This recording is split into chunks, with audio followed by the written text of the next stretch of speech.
It's out of play. Tremendous crowd on hand, of course. Capacity's 19,153. I'll bet there are more than that here, and a lot of them Leaf fans. Think they're looking for a few sparks.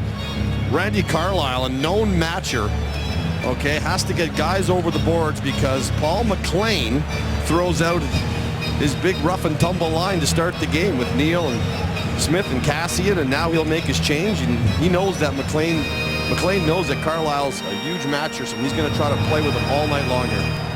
McLaren, four, Leafs, everybody up at the line is long. Can't seem to keep the puck low enough. It's over the glass again.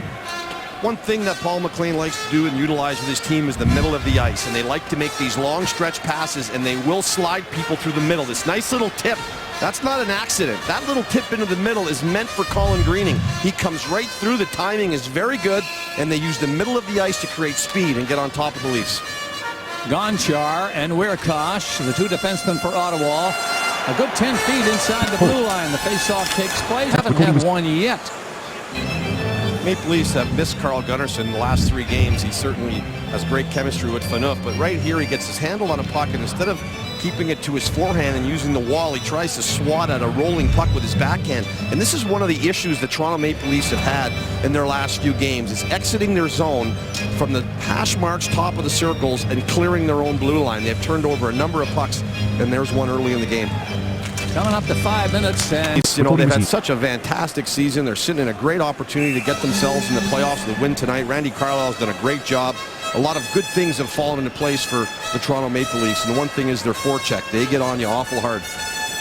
So here's that face-off you're talking about to the right. 5% on the draw. McClement won a big draw. He's 3-0 to start off this penalty kill, but then the Senators gained possession again. And the Leafs, one of the things they've done much better this season is when there's puck battles in front and their goaltenders down and out, they've been able to find pucks and, yes, get into the shooting lanes as well, like they did moments ago. Clement's one of the reasons why this penalty killing has really improved, but great job down low by the Toronto Maple Leafs. And the Senators, good job getting their power play set up. They had lots of good looks.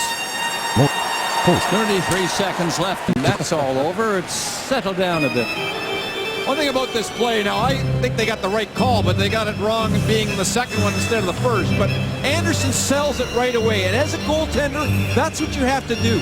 If he just stands there and does nothing, maybe the refs don't think about it. But immediately, look at him, right after the ref. And as a goalie, that's an important piece of this play, believe it or not.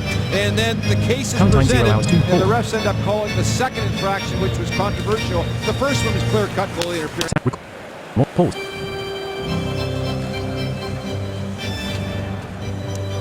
Presenting Hockey Night second screen. Use a laptop, tablet, or smartphone for your chance to win $600 weekly. $6,000 grand prize.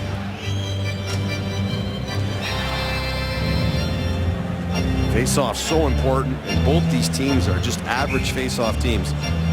You got to know where you're going when that puck hits the ice. 3:30 left in the period. Get back by Lyles, and that'll bring it back. Versus the Islanders in the last loss, the Maple Leafs were outshot 20-4 in the first period. Had a 2-goal lead and then lost it. Ended up losing 5-3. Tonight, with a minute and 19 to go in the first, 17-5 the shots in favor of Ottawa, Bob. And the faceoff comes to the left of Craig Anderson. Linesmen keep throwing them out. Now they're set to go. Bozak leans over for Toronto. Maybe he'll get a chance. He does, and wins it. That'll do it. Anderson loved it. Imagine 18 shots by Ottawa. On the goal, Toronto had just 5. Thought they had a goal, but it was called back.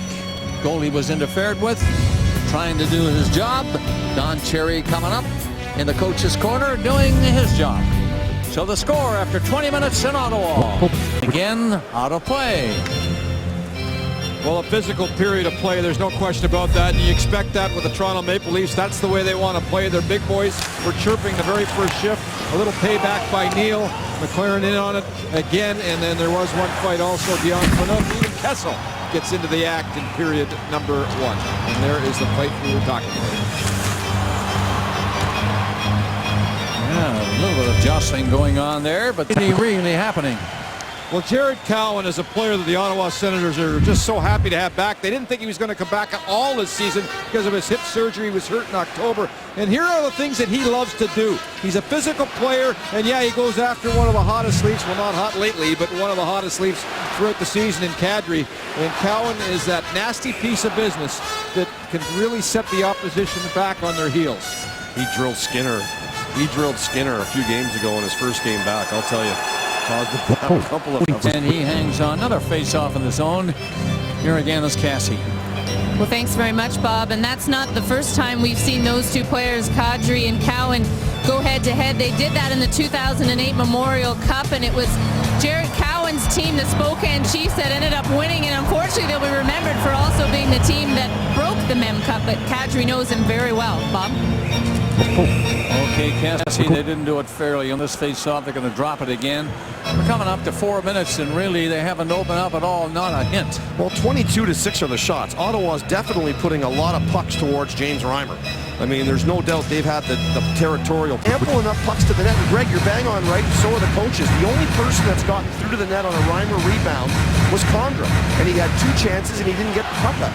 How about that play by Turris, too? He's down on his derriere, and he's still able to get the puck back to the point. Terrific hand-eye coordination on that play. 8 minutes gone in the second period. Conacher is going to try to win the face-off for Ottawa. Zibanejad, the Stenson, and Kessel. And again, good patience on the wall. It didn't get laid back in the corner for a cycle. It's a nice cross pass to Franson. He doesn't waste time like Greg says. It's a half wind up. He gets it to the net at a very good height. Good for deflections, up or down. And again, bodies and traffic in front of Anderson if you're going to score on him. And impressive to keep the puck down because it was rolling, Gary. That could have taken off on Franson. 17th goal of the season by Van Riemsdyk. What a pickup he has been for the Toronto Maple Leafs. Pure goal scorer anywhere near the net. Look for him. He might score. And he did there. That's going to be an icing call, but that's okay. They had cleared the zone. Ottawa likes to activate their D. Their D joined the rush. We've noticed it quite a bit tonight. And Jared Cowan, who's been out of the lineup for quite some time, had that hip labrum surgery. What a nice little knifing through the offensive zone. He ended up on his backhand, but still got a pretty good attempt to the net. What do you got, Greg? Sorry, Bob, just down here. Daniel Alfredson is not on the bench at the moment, and we have not been able to pick anything up yet. Although he's going with Jerry Town, which is... And Dr. Chow, as you see in the background, Don Chow. Which is not good news. Alfredson, I don't think he's missed a game all year. One because of the flu, but that's it. He's been very healthy this season. McClement on the face-off for Toronto. Just waiting. He'll be okay. He's seeing everywhere in there and seeing everything. Just to finish the Carlson story, basically without getting into a great amount of detail, because it was only 75% severed, they were able just to stitch it back together. And if it's 100%, then they have to overlap it and then stitch it. And that's a huge recovery after that. And how good will he be in the playoffs, Gary, when he's ready to go for this team? Well, the secret is, and I think that everybody wants to know, is how close will he be to the player he was before. And even though, you know, it's only 75%, it's a major adjustment to his skating. The angle has it covered. And again, no rebound. Tomorrow, Jake must race against the clock when a city is thrown into chaos and lives are at stake.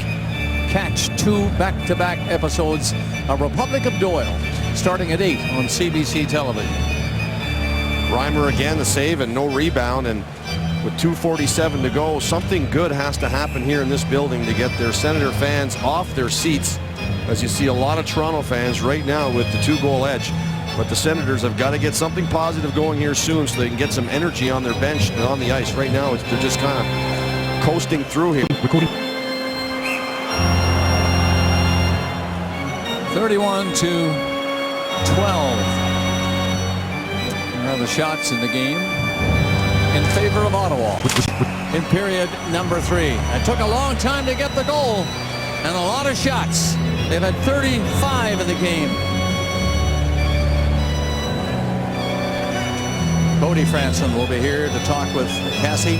35-14 of the shots after 40 minutes Ottawa. But the Leafs are leading 2-1. Mark the Thought took it right down into the corner into the Toronto end. And here John Michael Lyles carries this one straight down. I mean, I think this game has been played a lot on the perimeter. Both teams take great pride in protecting their house around the net. I mentioned the fact there's been a lot of shots for Ottawa, but they hadn't really got inside. And it was the one shift by the Zibanejad line where they finally had some down low play, and they kind of got inside that slot area, high slot area, and they were rewarded for it. Toronto certainly have got the lead with the 2 goals, and they've got to continue to protect around Reimer. He's been pretty good. Puck out of play. 2-1. Toronto leads. Well, Neil does his job. He always just that little extra shot all over the ice, and this time Bozak gets hit, and he'll just give a little push back as he breaks his stick. I would be more mad that he broke his stick than anything else when there's the shove. Little shove there. And Van Riem's like, I mean, put your mouth guard in, particularly with all the concussions going on. And often it's just hanging out the side of his mouth. He has both goals in the hockey game for Toronto. Yeah, he's doing something right, isn't he? Silverberg has the Ottawa goal. Can pull it into his body and smothered it. Well, Bob, you just talked about the last time the Toronto Maple Leafs made the playoffs. It was a long, long time ago. You look at the terrific names on that roster, Bob. You remember this roster extremely well. You called a lot of these games. And the last playoff game was Game 6. A Flyers win. And guess who? Jeremy Roenick with the big goal there. He's still dancing. Just like you, Bob Cole. Well, the face-off is coming up again to the left of James Reimer, who's a star again tonight for this Toronto Maple Leaf team. 2:38 remaining. 3-1 the score. Toronto.